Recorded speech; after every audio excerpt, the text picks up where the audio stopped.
So check guys, antayin yung i-release namin. Sana magustuhan nyo. Yup.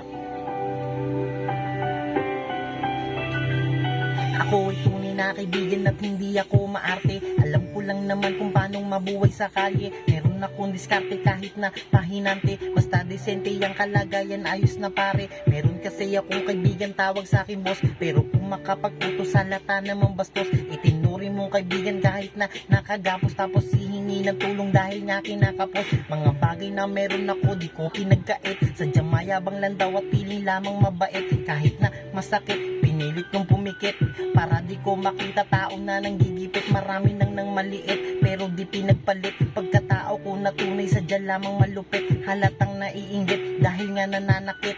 Sabi ka lang siguro na sakin ay pumalit. Ikaw nang may sabi na iba ka sa amin. Dahil tunay kang kaibigan at hindi may tatanggi.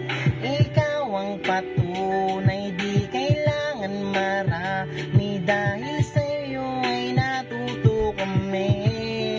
Si Boss D lang pala.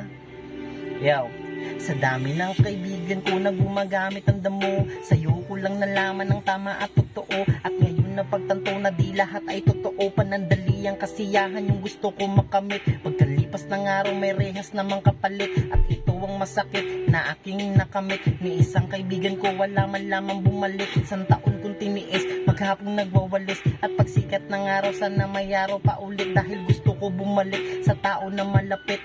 Para mabago ko yung buhay ko na masakit. Handa ako na magtiis, gumapang man na mabilis. Para makita ko yung tao nagsabi kung paano magtiis. Huwag sanang umalis, hintayin ang pagbalik. Ikaw ang dahilan kung ba't ako nakabalik. Ikaw nang may sabi na iba ka sa amin. Dahil tunay kang kaibigan at hindi may tatanggi. Ikaw ang patunay, di kailangan marami. Dahil sa'yo ay natuto kami. Si Boss D lang pala. Yo.